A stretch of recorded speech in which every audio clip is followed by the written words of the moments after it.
Hi there, welcome to a recording of 2023's A-Level statistics paper for Edexcel. So I've color-coded it in blue, unlike the green for the pure and the yellow I'm going to be using for the mechanics papers. If you're wondering who these two people are here, this guy on the left is Carl Pearson of correlation fame, and over here we have Carl Gauss of exponential and general fame, one of the best mathematicians of all time. In particular, he gave rise to the normal distribution and did lots of research on that. So two eminent statisticians for no real reason whatsoever, apart from just to give a bit more flavour to the front page. Anyway, I'll stop rambling. You've come here to have a look at how to do the questions on the paper, so let's get straight to that. Question 1 is a Venn diagram question. It's not such a bad question. Question 1 is normally more to ease you into the paper, but still needs treating with respect. Anyhow, 3 different overlapping regions, P and Q are probabilities for 3 different events A, B, and C. We need to find probability of A. So the probability of A just means everything within circle A.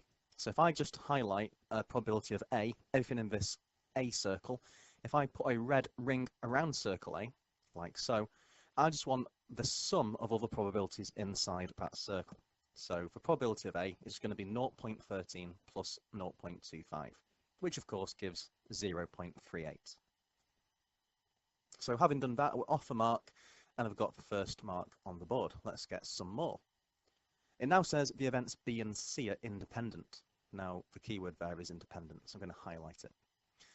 So if we've got 2 events which are independent, this is a law of probability which we need to remember. We can test for independence using this following formula, which we need to know of. If 2 events are independent, the probability of an element being in the overlapping bit, the intersection, is the same as the probability of one thing multiplied by the probability of the second event. So let's just consider what each of these pieces are. So B intersecting with C is 0.3. And probability of B is everything in this middle circle. The probability of C is represented by the sum of the values in the C circle. So let's get a bit more colour onto the diagram to make it clearer. So the intersection I'm going to colour code in blue, probability of B in green, and C in purple, like so. So now hopefully we can see where these figures are going to come from. So B intersecting with C is 0.3. So let's just add in the figures to the formula. So 0.3 is going to be the probability of B, which are 0.25 added to 0.05 plus 0.3, multiplied by the probability of C, which is just 0.3 plus P. So this can simplify. All these green values add up to 0.6. So 0.3 equals 0.6 multiplied by this. I'm now going to choose to divide both sides by 0.6 to isolate the 0.3 plus P. So 0.3 plus P is exactly 0.5. Finally, take away 0.3 from both sides, we can see that P has to have a value of 0.2. Now we've got P, we also now to finish and work out what Q is. Everything in the universal set has to be within the rectangle. We've worked out everything apart from Q, and we need to remember from GCSE actually that the sum of all probabilities must sum to 1. So using this fact here, where P just stands for sum of all probabilities, if I add all these together, I can set it equal to 1 and solve for Q. So 0.13 plus 0.25 plus 0.05 plus 0.3 plus 0.2, which was P we just worked out, plus Q we need to work out, equals 1. If I simplify by adding all these numbers together, that comes to 0.93. So 0.93 plus Q equals 1, therefore subtracting 0.93 from both sides, Q has to be 0.07. Finally, to finish question 1, let's find the probability of A given that it's not B. That's what this symbology means. And again, this is a conditional probability formula which we need to be aware of. So if I just section this off here to make myself a bit of space, the formula we need is this. We restrict the sample space. So we're told, we're given that it's B dashed, so we want it as a fraction all over B dashed. So the chance of it being A, given that it's B dashed, well, if it's not B, but A happens, it's got to be in the intersection of where A and not B occur. And again, that's a fraction all over B dashed. So A and not B, that's just going to be the 0.13 here. That's the only bit of A that doesn't belong to B. So the top bit of the fraction becomes 0.13, and everything that is not in B just means the sum of all probabilities not in this green circle. So that's 0.13 plus the 0.2 for P we worked out earlier, plus the 0.07 for Q we worked out just after P, gives a total on the bottom of 40. So we get 0.13 over 0.40, which just obviously goes to 13 over 40. And that's question 1 polished off. Let's have a look now at question 2. Second question. A machine fills packets with sweets and 1/7 of the packets also contain a prize.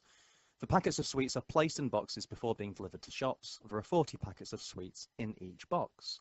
The random variable capital T represents the number of packets of sweets that contain a prize in each box. State a condition needed for T to be modelled by B 40, 1/7. That just means, can this distribution be modelled as binomial? Well, there's a few different things we can say if a distribution is going to be well fit to a binomial distribution.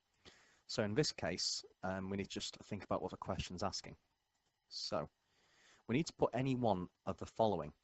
So for it to be binomial, the prizes must be placed into packets independently of each other.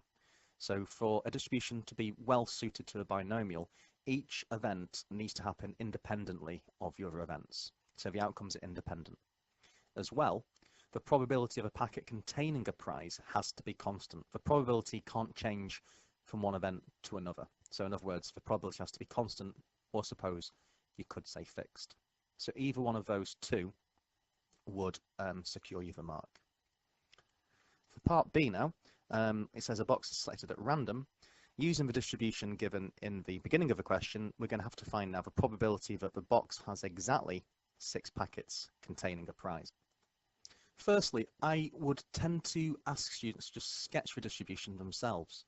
So because only 1/7 are expected to contain a prize, we'd expect the mean to be 1/7 of 40, which of course is going to be at the lower end. It's not going to be halfway of 40.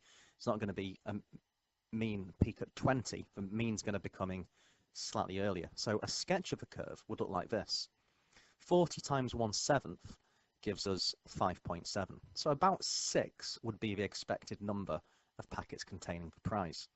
But obviously at either extreme it becomes less and less likely. So now we can picture this and help us to answer this question. The chance that the box has exactly 6 packets containing a prize. So on the calculator, depending on what version you have, we need to use the distribution function. So I'm going to scroll on this version of the ClassWiz to distribution, press equals. I want binomial PD. It's not binomial CD, it's binomial PD for this one because I'm wanting the probability that the box has exactly 6 packets. It's not an inequality question, it's equals 6. So I press 4. I'm going to go for a variable. So I want to work out the chance of having exactly 6 out of 40 if the probability were 1 out of 7. I'm just going to put 1 divided by 7. The calculator will do the hard work for me. And that comes out as 0.1727. So that's what we're going to write down. The probability that T takes the value of 6 equals 0.1727. Part 2 is very similar, but we need to just be a bit careful. It says here, what's the probability if the box has fewer than 3 packets containing a prize? This question relates to a range. It's not just exactly 3, it's a range. 3, basically fewer than 3. So we can have 0, 1, or 2. The wording of the question just needs a bit of clarity as well. Fewer than 3 packets. So it's tempting to choose the value of 3 on the calculator. However, I'm after this region here, so less than 3. The probability of T being less than 3, however, is actually one and the same as the probability of T being equal to 2 or less. And the cumulative distribution on the calculator always goes for this version of it. So always make sure that what you're calculating is based off an inequality where it's less than or equal to, or more than or equal to if it's a higher tail. So we're testing now the value 2. So what I'm going to do, press menu option 7. This time go to binomial CD, press 1, press number 2 for variable, and now I'm wanting to work out having 2 or fewer out of 40, given the probability is 1/7, which is a decimal is this. Don't need to change that. So 2 or fewer out of 40, press equals.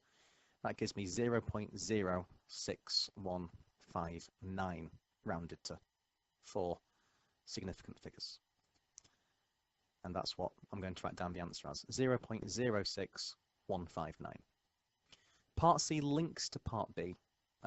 It's almost a binomial within a binomial question. So let's explain Part C now that we know what Part B was. So for question Part C, Camille's sweet shop buys 5 boxes of these sweets. Now what we worked out from Part B was a probability of just 1 box having fewer than 3 packets. So now we're going to use that to then build another binomial probability question from it. So based off what we know for just 1 box, what's the probability that 2 of the 5 boxes that Camille's sweet shop buys have fewer than 3 packets containing a prize? So let's just recap what we had from before.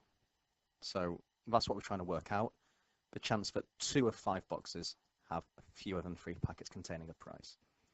So to remind ourselves from Part B, for just 1 box, the probability that there were fewer than 3 prize packets, I'm going to call them, was about 6%. So now we can now think about this in terms of a box of 5.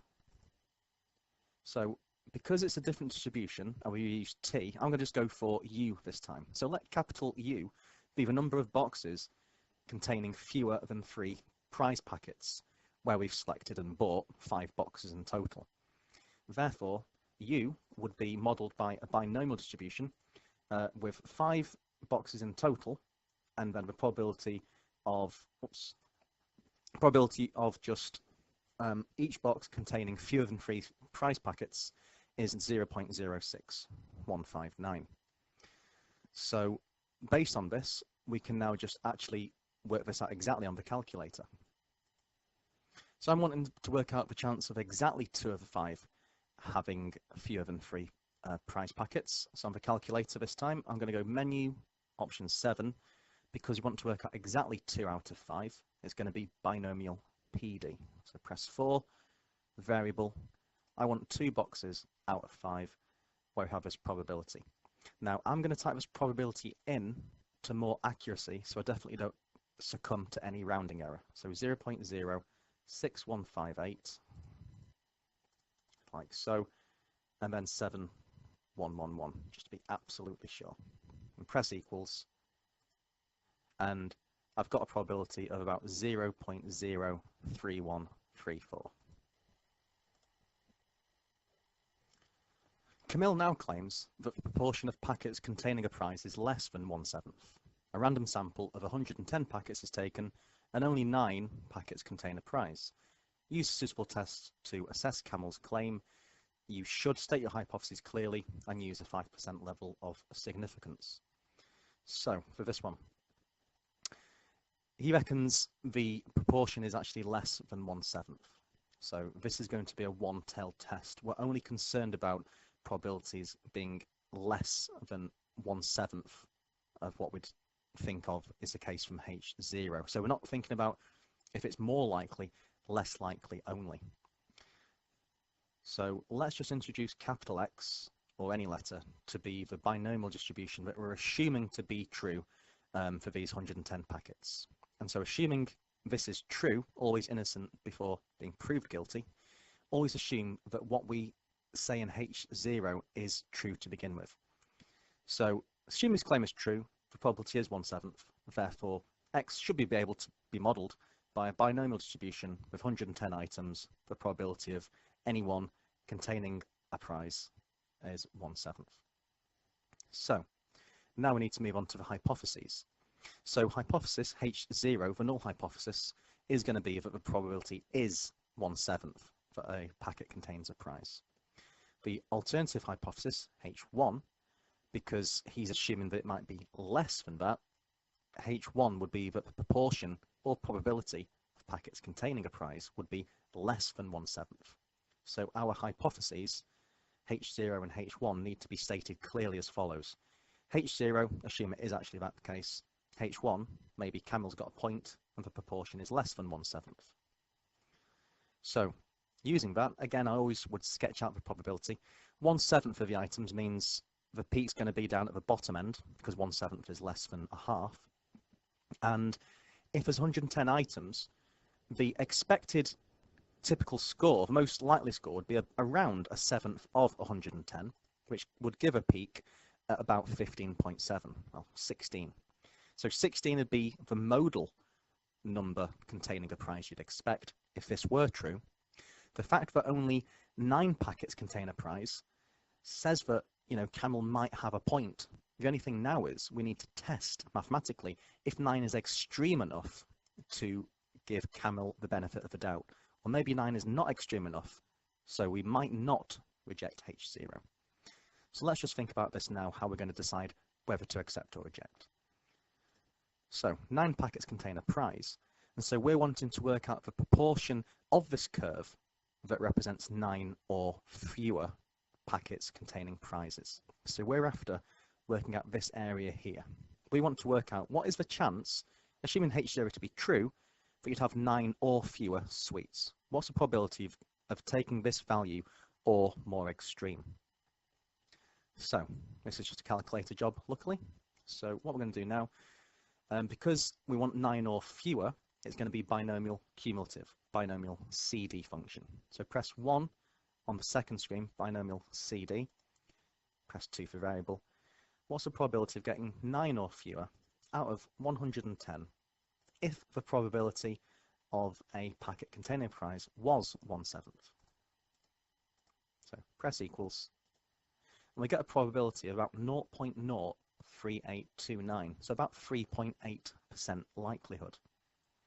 So the chance of having 9 or fewer packets containing prizes is about 3.8%. Let's now compare that against the significance level. Our significance level was 5%. As a decimal, 5% is 0.05. This is less likely than 5%. It's more extreme, it's more freakish, it's even less likely than what we're allowing for here. So because that's even less likely, it's at the more extreme end of the curve than what 5% would be. 3.8% is a tiny fraction of the curve than 5%. For that reason, because it's at the more extreme end than the level of significance, we're going to reject H0. So the final conclusion based on that is we need to write down, therefore, we're going to reject H0. And that's question 2 done. Question 3, we've got Ben studying the total daily rainfall, or daily total rainfall, if I could read words in the correct order, X millimeters in Leeming for 1987. He used all the data from the larger data set and summarized the information in the following table. So part A, by the way, the table you've got doesn't have this middle row. You might be thinking, why has he put a middle row there? Soon all will be revealed. For part A, we need to explain how the data will need to be cleaned before Ben can start calculating the statistics such as mean and standard deviation. So cleaning it. We don't need a vacuum cleaner or anything like that. We don't need any polish. Cleaning means making the data so it can be analysed, making all data numerical essentially. So the key here is all are numerical apart from TR. What does TR mean? This is why I need to revise that large data set. TR stands for trace. So trace means anything in between 0 and 0.05 millimeters of rain. So trace does mean it may have rained a tiny bit. So these entries need to be numerical. That's what we need to get at. So for part B, we need to calculate the mean daily total rainfall and the standard deviation of the daily total rainfall. So what we could choose to do is we could choose to go for TR being the midpoint of 0 and 0.05, which is 0.025. So we could replace the TR values with 0.025. That could actually go into part A as well for a more complete answer to part A. I put that in. So in part B, we could replace the TR entry with 0.025. To calculate the mean and standard deviation, there's now one of two different options. We could do it the old-fashioned long way. What we could do is actually just take these midpoints and then let the calculator do the legwork. I'll show you both ways, in fact. So if I take the midpoints here, I'm not going to go for every single one, but those are the midpoints you'd get. I'm going to put a word of warning here. This is slow, but I'm going to show you that actually this would round to the same answers as what we'd get if we did it the fast way. So again, this isn't what I'm recommending, but just in case you're stuck and you're thinking, would it work? I want to convince you that yes, actually, this is a workaround solution if ever you're having a nightmare. So I go to stats. It's one variable, it's only x, it's not x and y. I need frequency. So press shift menu, go to statistics. I want the frequency turned on. There. So the first value is 0. Then we've got 0.3, 0.8. Don't worry about the comma. The comma should be a decimal point, so don't worry about that. It's just the version of calculator. I've got 1.5, then 3, and 5.5, then 9.5. Leave my calculator out of the way for the other ones. And I got 16.5, 26.5, and 0.025. See, even doing this is making me slightly nervous. It just takes one mispress to make a mistake. But I'm going to follow it through. So 55 was the frequency for no rainfall. Then 18, 21, 17, 9, and the other figures, 9.5. We also had 9. 16.5 was 6, 26.5, frequency 2, and the last one, 29. Press equals. Then we can press OPTN and go to one variable calculations. So option 3, we've got our mean here, which rounds to 2.12. Standard deviation looks like a flattened 6 is about 4.37. So 2.12 and 4.37. Now, doing it using these estimates is much quicker and much more recommended because that could have just taken one mispress and I would have lost marks. So how to code with this summary data? How do we use this to work out mean and standard deviation? Well, B part 1 is fairly straightforward. So the mean is just the sum of all values, which is what sigma x is. So to work out the mean, it's just this one divided by all the figures in the table, the total frequency. There's 184, so it tells us that. So B1, this is the faster way, just making it very clear. Try this way, everyone. This one is your backup just in case all else fails. The mean is 390 over 184, which rounds to 2.12, which is what we had here. Look. The standard deviation, there's a formula for it, which you are given in the formula book. Here it is. I've just taken a snapshot of it. Standard deviation is S subscript XX all over N. So what this is best written as, I would say, is in this form here. And the way I would say this in my mind is it's the mean of the squares divided by number of squares, minus the square of the mean.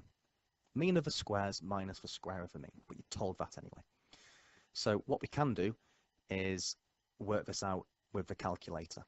So the standard deviation of a total rainfall, the sum of all the squares, we've got this here, we've got sum of x squared, 4,336, we can put it in there, all over n, which is 184, minus the mean squared gives us a value that rounds to 4.37.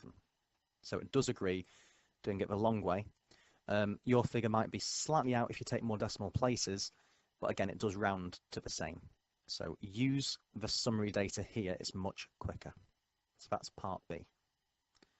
So let's think about part C. I'm going to give myself more space, so this is going to move to the side away. Using your knowledge of a large data set, give a reason why the data in the table wouldn't be suitable. He wants to estimate the annual mean daily total rainfall. We need to recall from the large data set, it only gives a 6-month picture. It doesn't give an annual picture. So to really impress the examiner, you could say the range of months which the large data set gives. So it gives dates only from May to October. So why is a large data set not suitable?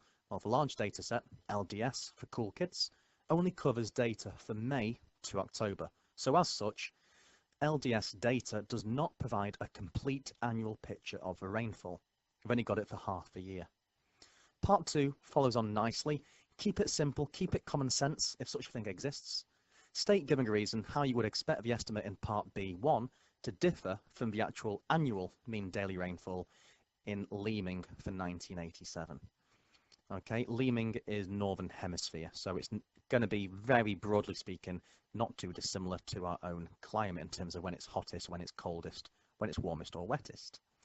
So, May to October, that's covering the summer months really.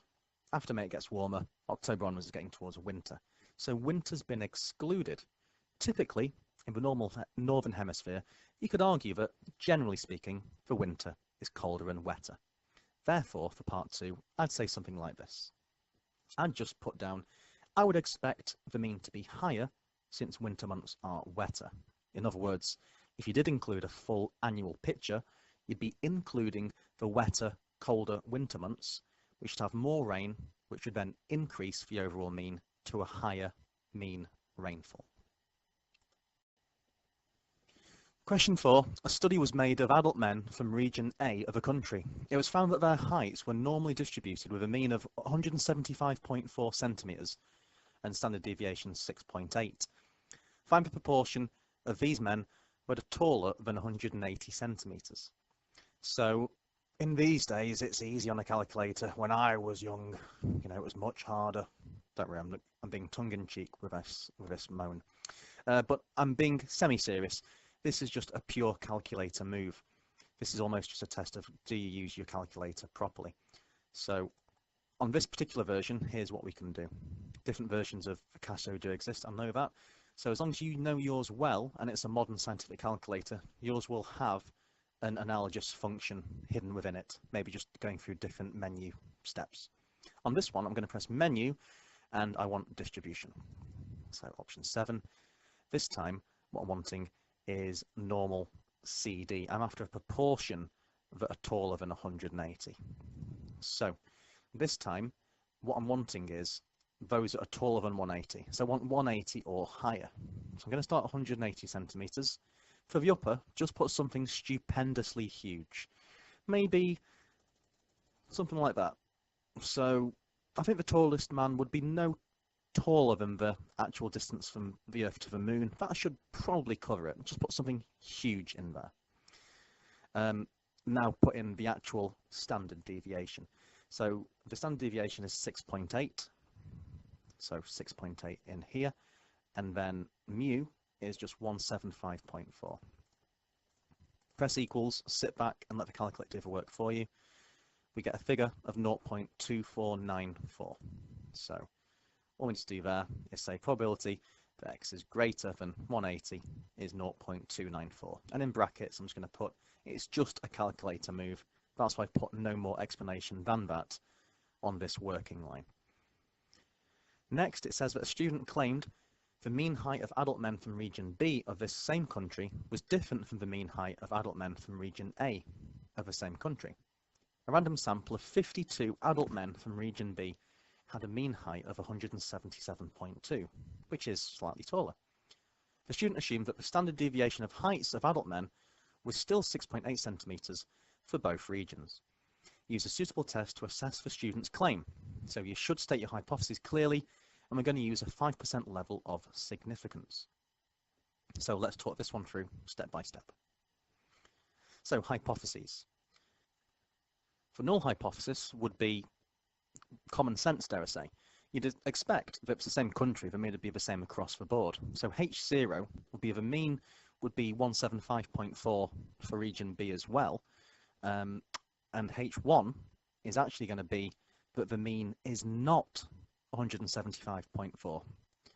So it's a two-tailed test. I'm going to mention this in a bit more detail and depth in a few more minutes. But because it's a two-tailed test, we're going to test that the mean could either be lower or higher than 175.4. And again, I'll mention again why it's a two-tailed test in just a moment. The next thing is, let's just consider two separate letters to define the distributions. So we've got two regions, A and B. So let the mean, the distribution of the mean is what we're talking about next, because we're sampling 52 and then taking the mean from that. So it's not just simply X subscript A, it's the normal distribution of the mean. So let this subscript A be the distribution of the mean heights for population A, and subscript B be the same thing, but just the heights from the males from population B, from region B. So we need to recall that when we test for the sample mean, we need to take the variance, which is the square of a standard deviation, and divide it by the sample size we're taking. The way I think of this is, the bigger the sample size, the smaller that will make the variation of the mean. The mean will be more similar the bigger the sample size. There'll be less chance of freak results affecting the data. So we need to remember to divide by n. So using the idea that we're expecting the same for region B, yet knowing that in region B we're going to sample 52 people, we can sub in n to be 52. So therefore, using the fact we've got 52 adult men for region B, we're expecting the distribution of the mean of region B will be binomial with this same mean, and the variance will be 6.8 squared divided by the sample size of 52. So next up, it says region B, of course, had a mean height of 177.2. Our hypothesis test is just putting into mathematical language, how extreme is this? Is it extreme enough to reject the fact that the mean's the same? Or is it not too dissimilar, so we give benefit of the doubt and just stay with the null hypothesis? Just if it were binomial, if it's normal, I'd also suggest to sketch out the curve so we can picture it. So that's the expected mean, 175.4. 177.2 is obviously on the higher side of that, and we're trying to work out just how likely would that be to occur. At this stage, we can now use the calculator. So get the calculator up and ready, make sure I'm in the right mode. So we're going to go menu, on mine it's option 7, and because I'm trying to work out a proportion of the curve, it's going to be normal CD. So if I go for normal CD here, press option 2, then the lower bit of the curve I'm interested in is 177.2. The upper, well, I want 177.2 onwards indefinitely. So just keep the upper as a stupidly huge number to make sure you've captured everything. This time, the standard deviation, which of course is the square root of the variance, we're going to square root all of this. So where it says standard deviation, it's a square root of 6.8 squared, all divided by 52. And the mean, we're keeping the same due to H0 being what we're assuming to be the case. So when we press equals, we get a probability of 0.02814. So about a 2.8% chance in that tail. So we're now going to think about what this says in terms of the actual level of significance. So our test is given as 2.8. Now I did say I'd mention about if it's one or two tails. It's two tails because the students claimed that the mean height of adult men from region B of the country is just simply different. It doesn't say higher or lower, so we need to consider both higher and lower. So based on this key information as well, we can see it's a two-tailed test. And of course, it's 5% level of significance in total. But because it's two-tailed, we need to divide that 5% equally across the two tails. So we're wanting to be testing for 2.5% in each tail. So a common mistake would be to think, well, 2.8% is underneath 5%, so we'd reject. However, the critical actual proportion in this tail is 2.5%. We've just worked out the proportion of those expected to have a height greater than 177.2 would be 2.8%, which isn't quite as extreme as the 2.5%, which is the critical value in this tail. Not critical region, but critical value, I mean. So that 2.8% isn't quite as extreme as 2.5%. So for that region, we're not going to reject H0. We're going to keep with the null hypothesis. It's not a significant result, so we're not going to reject H0. Part C is I don't like part C. It's not a question, not a problem with a question, it's just me. If I have a p-value is a weird sort of concept. It's so easy, it's almost confusing. If I have a p-value for the test in part B, this is my definition of a p-value in my plain English. So in my mind, all the p-value means is, essentially, it's the probability of obtaining the value you just got, the observed value, or more extreme, in all relevant tails. And what I mean by that is the probability of it being 177.2 or greater, we just worked out is 2.8%. But because of the symmetry of the normal distribution, therefore, we'd expect the same probability mirrored down here. And because it's a two-tailed test, it would be 2.8% down here as well for the symmetry. So if it were on the low side, then that would have been 2.8% on either side as well. So because it's a two-tailed test, to keep it simple, we need to double our p-value. If it's a one-tailed test, our p-value would be exactly as it is. So the p-value in this case is double what we observed because it's a two-tailed test, so we double it, which rounds to 0.0563, correct to 3 significant figures. Question 5 is Tissam playing a game. She uses a ball, a cup and a spinner. The random variable capital X represents the number the spinner lands on when it's spun. The probability distribution of X is given in this below table here, where X is what the spinner lands on, and then the probability of a spinner landing on these particular values are given as A, B, C, and D for the 4 values of the spinner, 20, 50, 80, and 100. A, B, C, D, and probabilities. So to play the game, the spinner is spun to get a value of X, and then afterwards, Tissam then stands X centimeters away from the cup and tries to throw the ball into the cup. So obviously, the bigger X is, the less likely you'd expect her to be able to get the ball into the cup when she throws it. The event S represents the event that Tissam successfully throws the ball into the cup. To model this game, she assumes that the probability of getting it into the cup, given that the spinner lands on any particular value, is some constant divided by that value the spinner's landed on, like I say, where K is just some constant. Also as well, the probability of actually getting the ball into the cup and the fact that she's actually still a certain distance away, that value should always be the same no matter what value of X is obtained from the spinner. So, using this model, show that C equals 8/5 of B. I'll be honest, this question initially broke my head.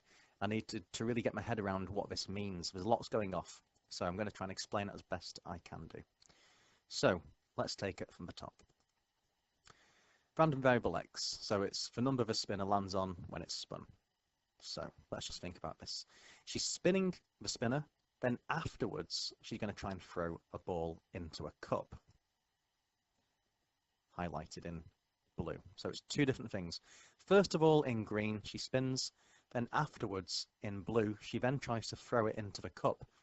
But the chance of her getting it into the cup depends upon what she got in the spinner. So, of course, if the spinner gets a lower value, she'll be more likely to get it into the cup because she won't be stood as far away as what she could have been. So this is going to be using the formula for dependent probabilities. So let's just think about this in a bit more depth. So probability of S depends upon the value of X we obtain. So can we find the probability of getting it into the cup given different values that X lands upon? Well, that's what we're going to try to do now, and that's the aim of this part A of the question. This is the formula we need to apply. This is the formula for conditional probability. The clue is we've been given lots of these pieces in the wording of the question. The chance of event A happening, given that B's already happened, is the probability of A and B both happening together, divided by the probability of just B happening on its own. So we need to just assign our A and B. So B is the event that comes first. So in our case, B is going to be event X. So transferring this into our context, we get this equation here. So the probability of actually getting it into the cup, given that the spinner's landed on a certain value, is equal to the probability of a spinner getting a certain value and X getting that, probability of getting it into the cup and the spinner landing on that particular value, all over the probability of the spinner landing on that particular value itself. We can now use this information here in the question. So in light yellow I've highlighted this, but we know that's going to be some constant divided by x. As well, we're told here that this value in blue must be the same no matter what value of x is obtained from the spinner. So that needs to be the same no matter what. So let's call that a constant. Normally for constants, like with integration, I call the constant capital C. But we've got a little c here, but if we're careful, we can still use big C, unless that confuses you. If it confuses you, pick a different letter. So I'm just going to call that on the top capital C. So now we can get going. We need to show that C equals 8/5 of B. So let's just put this information into the question at our disposal. So we're going to use this as well. So we're interested in C and B. So thinking about B first of all. So what we've got here is the probability of Tissam getting into the cup given it's landed as x being 50. That's got to be k over 50.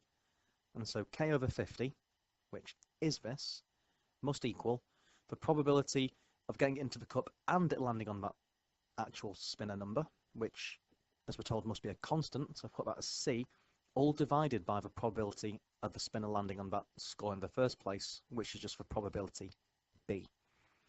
So this setup we're going to use similar for C as well. So for C, the probability of S given x equals 80 will be k over 80. So k over 80 would equal big C divided by little c. So a similar approach for if a spinner landed up on C. So we've got a relationship here, but we've got two unknowns. My suggestion would be to get either K or C as the subject and then equate the other two parts together. So, taking this together, because it's a fractional relationship, each one, we could cross multiply. So if I cross multiply this one, I get KB equals 50C, then dividing both sides by B, I can isolate to get K as a subject. So getting K as a subject for this relationship here, K is 50C divided by B, but from this relation here, K is also 80 big C divided by little c. So because K is a subject in each, we can equate this and that.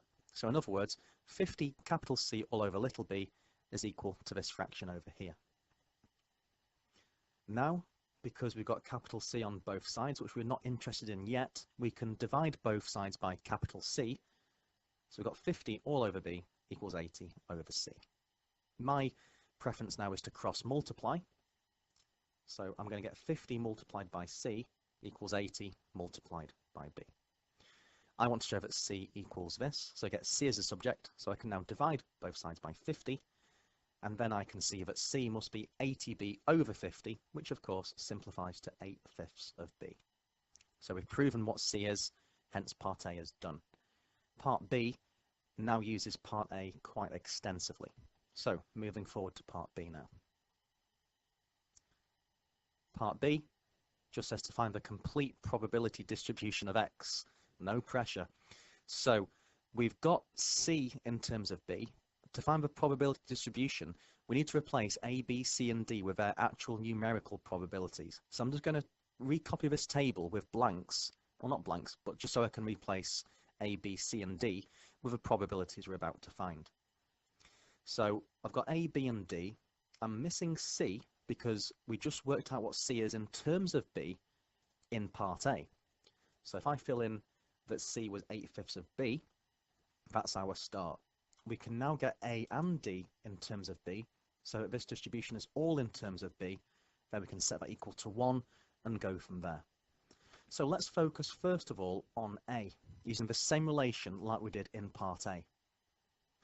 So thinking about if a spinner landed on A, the chance of Tissam getting it into the cup if it landed upon A is going to be, so landed upon the spinner number of 20 rather, is going to be k over 20. So k divided by 20 is this same constant c divided by the probability of it landing on that number in the first place, which of course is A. And in the same way, we have this relationship for B, which is the same thing we use exactly in part A. So again, what I'm going to do here, I'm going to get K as a subject, just like I did in part A, for both this expression and that one.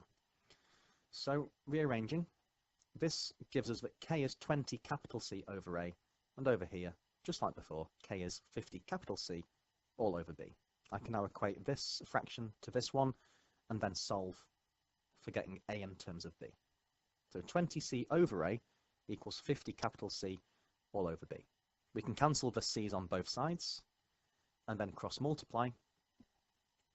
We now see that 20 times B, 20B, equals 50 times A, 50A. So to get A in terms of B, I can now divide everything by 50. So therefore A is going to be 20/50ths of B, which of course simplifies to 2/5 of B. So I'm going to replace A with what A is in terms of B, so A is 2/5 of B. So wave goodbye to A, wave hello to 2/5 B. Finally, I'm going to do the same process for working out what D is in terms of B. So similar setup to before gives us this. K over 100 equals capital C over D, and using the same thing for B like we've used in part A and part B here as well. Same steps, get K as a subject for both relationships. So for the first one, K is 100C over D, and for this one, K is 50 capital C all over B. So if we equate both fractions equal to each other, just like before, we get that 100 capital C over D equals 50 capital C all over B. Divide through by C once again, so 100 over D equals 50 over B. Cross multiply those two. I now see that 100 lots of B equals 50 lots of D. So finally, if I now divide everything by 50 to get D as a subject in terms of B, I can see that D has to be equal to 2 lots of B. So if I replace D with 2 lots of B, I can now work with this here.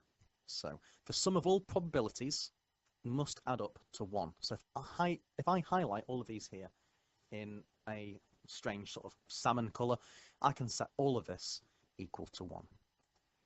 So therefore, 2/5 of a B plus a B plus 8/5 of a B plus 2B must sum exactly to 1.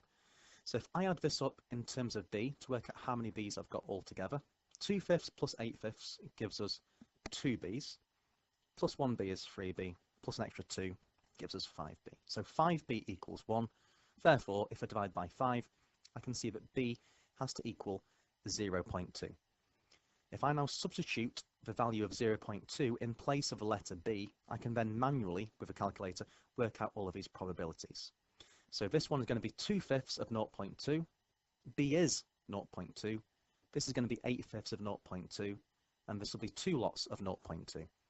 Assuming you've calculated those correctly and carefully, the distribution is therefore this. This is the complete probability distribution for question part B. Next, part C. So Nav, presumably Tissum's friend, who knows, she tries, or he tries, a large number of times to throw the ball into the cup from a distance of 100 centimetres. Oh, sorry, he successfully gets the ball in the cup 30% of the time.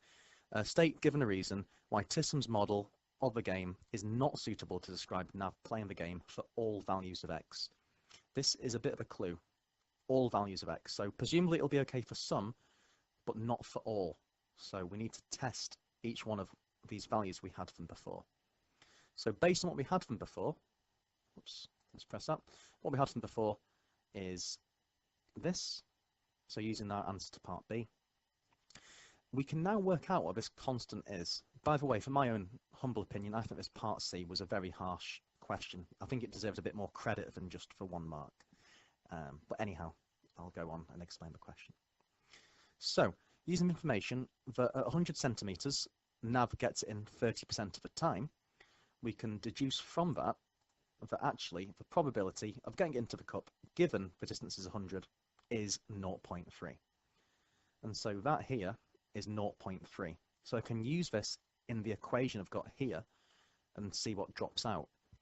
So the next step, I can set 0.3 equal to k over 100, because when it's 0.3, that has to be k divided by that particular value on the spinner, which 100 centimeters away would be 100.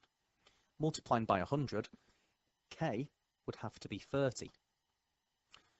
So we can now try a probability for either one of the four options on this spinner. So if we were to try when x is 20, when the spinner lands on 20, we'd get the probability of Nav getting it into the cup if he were 20 centimeters away as being k divided by that value of x.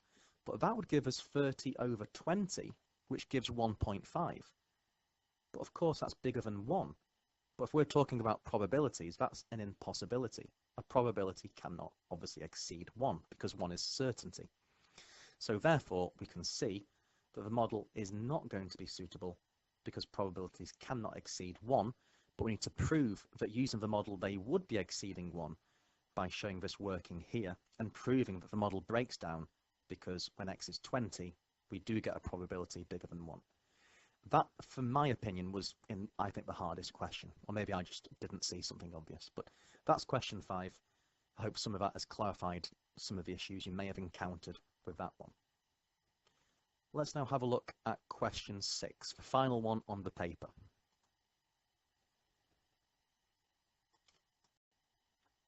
Now on to the final question, question 6. So for question 6, it's a medical researcher this time studying the number of hours T a patient stays in hospital following a particular operation. This histogram on the page opposite, well, I've done it here, but same thing. It summarizes the results of a random sample of 90 patients. We need to use a histogram to estimate the probability that a patient selected at random is waiting in between 10 and 30 hours. So this goes back to GCSE actually. What does the bar of a histogram represent, or the bar represents the frequency? So here we're just interested in between 10 and 30. So I'm just going to highlight the bits of histogram we're interested in. It's only between the limits of 10 and 30. So we're interested in this blue region here. Now we've got 2 complete bars in the middle bit, but this here is just a fraction of 1 bar, and from 20 to 30 that's only half of this bar at the end. So if I just label in the boundaries of this bar here, it starts at 12, ends at 16. So the class width we're interested in here is 4. This class width here is 2. From 16 to 20, again, is a class width of 4.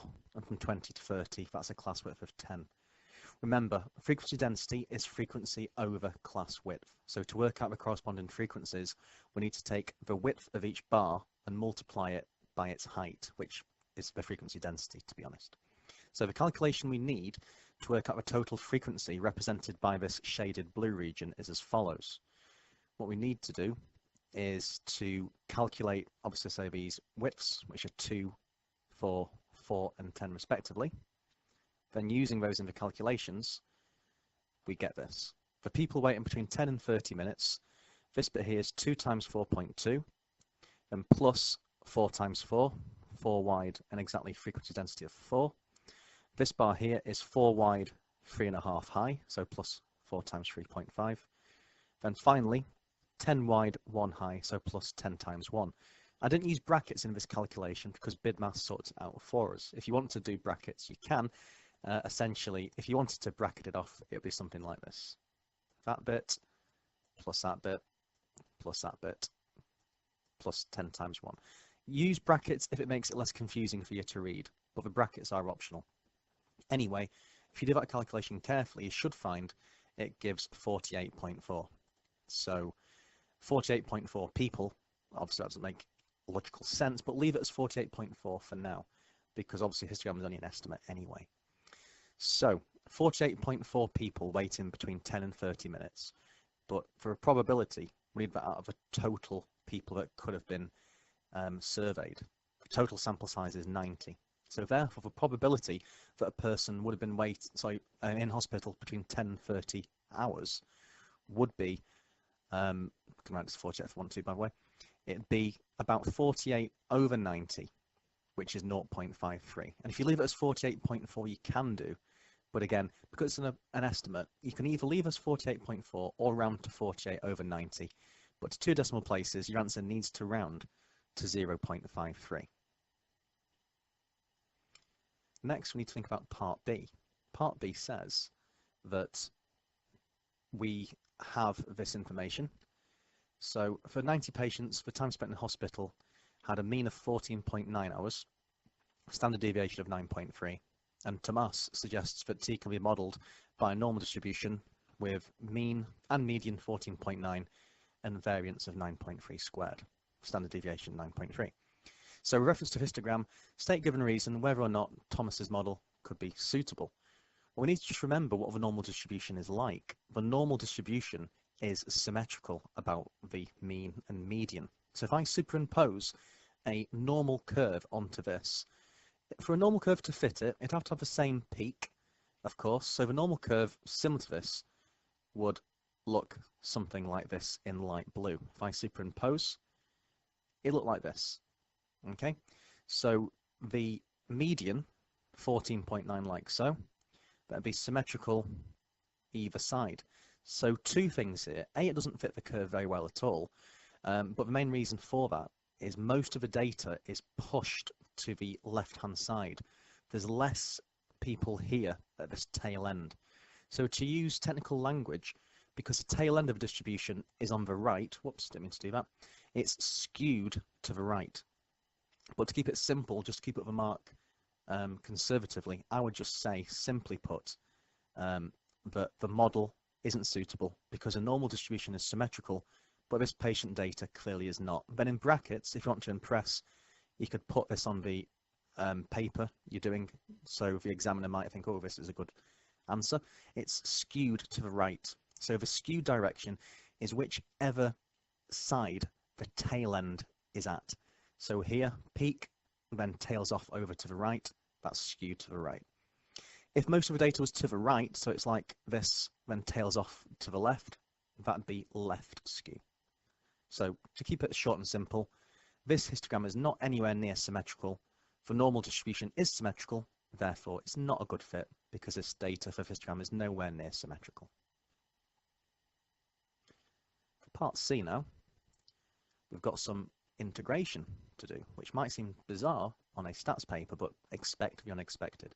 So Zhang comes in and suggests that the frequency polygon based on the histogram could be modelled by a curve with this equation here, where k is some constant. X is between 0 and 4, and read this very carefully, x is measured in tens of hours.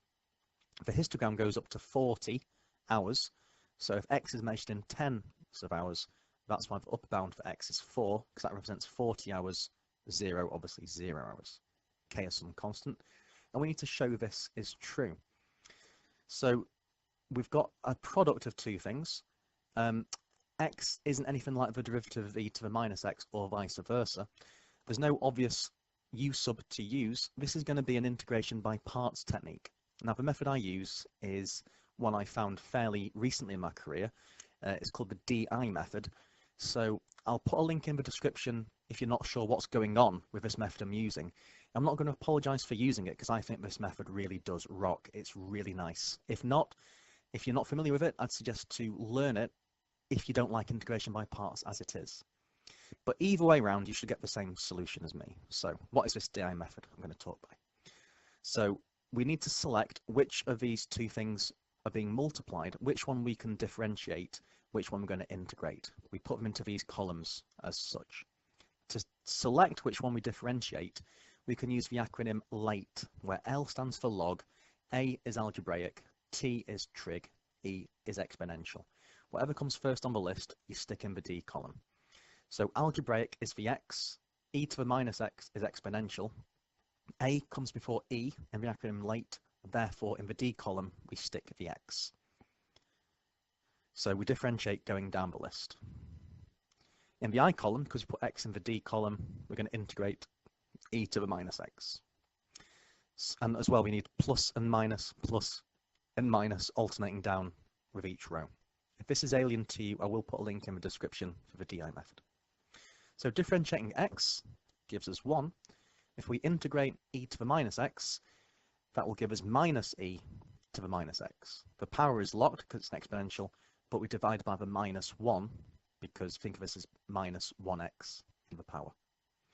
We stop when we get to a row we can integrate. Minus 1 times minus e to the x is just, minus e to the minus x, I mean to say. The product of this row gives positive e to the minus x, which we can integrate, so we don't need any more rows. So what we do now is we underline the final row and take the diagonal product of the first row and minus e to the minus x. So we're going to do this product here, x times minus e to the minus x, and then integrate the product of the final row I've underlined.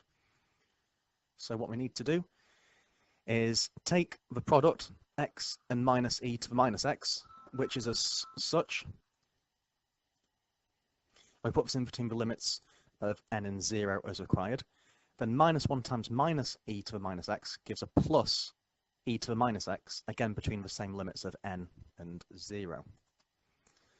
So the first bit, if I input the upper limit of n, I get minus n e to the minus n, then minus when I input 0, that's just minus 0. Then I'm going to add on the integral of e to the minus x. So the next part of this, I'm going to add on, when I integrate e to the minus x, I get minus e to the minus x, which is what this line shows us anyway, in between n and 0. So if I now input these limits, I get minus n e to the minus n, the minus 0 of course we can forget, and this here becomes minus e to the minus n minus the lower limit, so minus e to the 0. Minus and minus of course makes a plus, and e to the 0 is 1. So this becomes minus n e to the minus n minus e to the minus n plus 1, which we can now factorize and arrive at what we need it to be. So put the 1 to the front so it looks like our target, and then factorize out the e to the minus n, which gives us n plus 1 lots, minus, I should say, n plus 1 lots of e to the minus n when it's all factorized. So we've proven it to be true, so we've done part C. Now for part D, what we're going to need to do next is to show that for this model, k has to be 99 to the nearest integer. It's worth just reminding ourselves what on earth we're doing here, because there's so much maths going on, you can lose sight of what we're actually doing. Zhang is trying to model a histogram. So it's the basis of this is it's based upon a histogram. So what does a histogram tell us? So just remembering a few basics. We're modeling a histogram. Fair enough. The area of a histogram tells us the frequency. The frequency of this data set is 90. Okay? This is an integral. Integration gives the area under a curve. So again, we're talking about area, and because we're modeling upon a histogram, the area relates to the frequency. So again, talking about area. So because the integration gives the area under a curve, when we integrate for Zhang's model, this integral here needs to give an area which is the same area as the histogram itself, which is 90. In other words, we need to set the integral value equal to 90, because that's the required total frequency, because all the patients come to 90. So that's what we do next. So we take this integral and set it equal to 90. The limits need to be between 0 and 4, so we're going to put n as 4 and 0 can stay locked as 0. So, of course now n is 4, so we can use this 2. So using this piece and this information here, the integral of kx e to the minus x is the same as k multiplied by the integral of just x e to the minus x dx, which we can set equal to 90, which we just discussed. Because k is a constant, that's why I can take it to the outside of the integral. If you're thinking, well, why have I bothered doing that?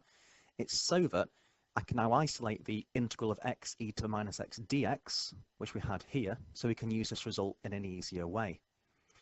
So what we're going to have next is going to be k lots of all of this when n is equal to 4. So it's k lots of 1 minus, and in brackets 4 plus 1, e to the minus 4, and we now know that needs to equal 90.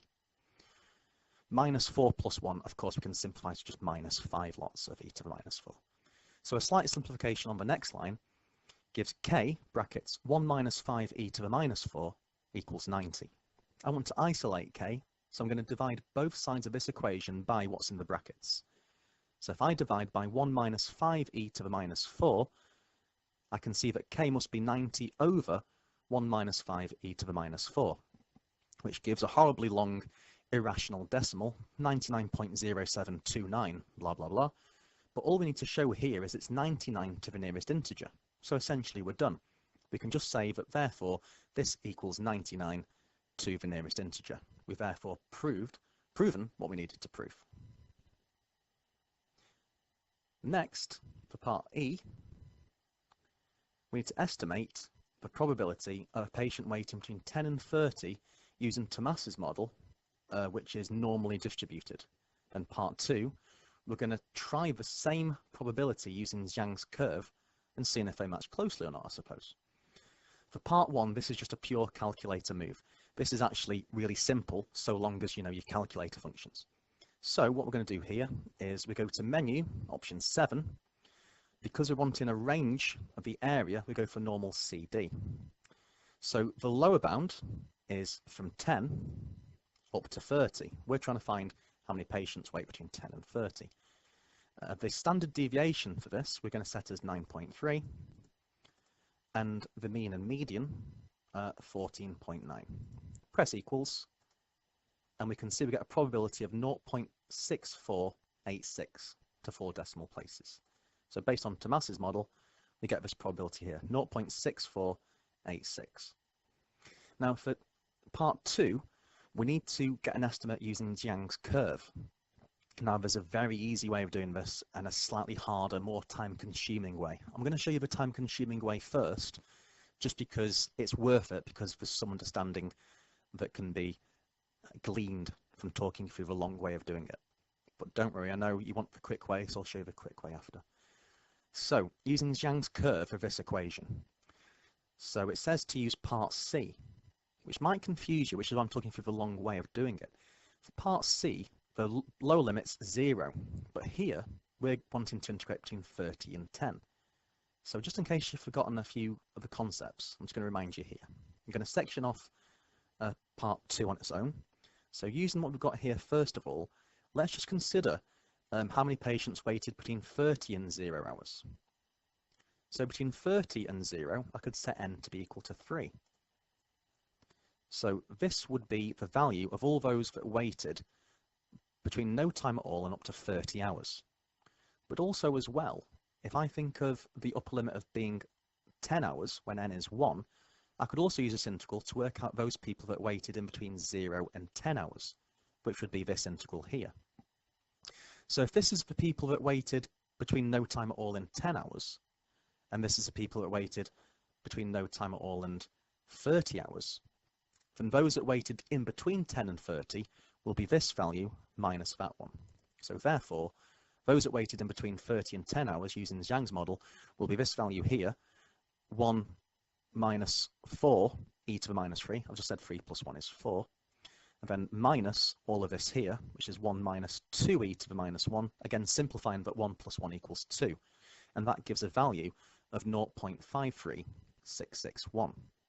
However, all I've done here is use this result. The actual integral of Zhang's curve is this multiplied by k, which is 99.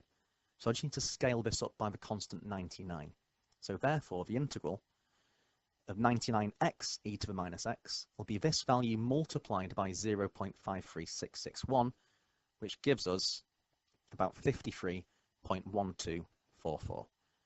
At this point, you might be thinking, he did say there's a quick way of doing it. What does he mean by that? I'm going to show you now. Well, what we need to remember is the calculator will actually do calculus for you if it's a definite integral. It can do numerical integration, but not algebraic. So on the calculator, what we can do here is just actually type in what we need manually, because it makes your life easier by doing this. So if you use the integral button here at the top, the upper limit we want is going to be 3. So type in 3 manually, then type in the lower limit of 1. Then I need to get 99 Oops, wrong place, silly me. So press 99, alpha x to get the x up, then alpha e to get the letter e, then that's all to the power of that to the minus x. So alpha x again, and we've typed it in exactly what it looks like. Press equals, and isn't that just so much quicker? It might beg the question, why didn't I just show you that to begin with? It's because I know what it's like in an exam. The pressure might make you forget. So it's good to know the backup way, of course. This is the best way, but also just in case you forget that, you can do it without knowing the calculator does it for you. Anyway, that just tells us the estimated frequency of people between 30 and 10 hours. We want the probability. So therefore, the probability, according to this model, the patient being in the hospital between 10 and 30 hours is that total people out of a total of 90 people for the whole sample, which rounds to 4 decimal places to 0.5903. So I'm just going to add in now my little tip. Just please do remember, Mr. Bailey says, remember your calculator does calculus to an extent when it's numerical integration. Final thing, part F of this question. Luckily, this isn't too onerous. It says the researcher decides to use Zhang's model to model the probability that the patient waits in between A and B. State one limitation of Zhang's model. Well, for this question, and it's a limitation of the histogram we had as well, look at the restriction upon X. This model only goes up to when X is 40, so it only accounts for wait times, stay times of up to 40 hours. Of course, if you're watching this from the UK, which I'm guessing 99.9% of you are, you might know the strains the NHS and hospitals are under. Often you can be in a hospital longer, so it doesn't account for people that need to stay for longer for complications or God knows what. But we don't need to get into that much level of detail. Keep it as simple as you dare. What I would say for this one is simply that the model can't possibly account for patients staying more than 40 hours. That's your final mark. That's the final question. Therefore, pens down, sigh of relief, we're done. I hope you found that useful. Please do let me know if there's anything I could improve in it. I'm sure there's plenty. Keep it nice and polite and constructive if you can. And finally, from me, sincerely, if you've got through watching this, or even just 5 minutes just flicking through, thank you very much indeed. Best of luck for your exams in year 13. It's all to play for still, even if you think paper 1 and paper 2 haven't gone well. Stats and the mechanics can still pull you back up. So, from Mr. Bailey, it's goodbye for now.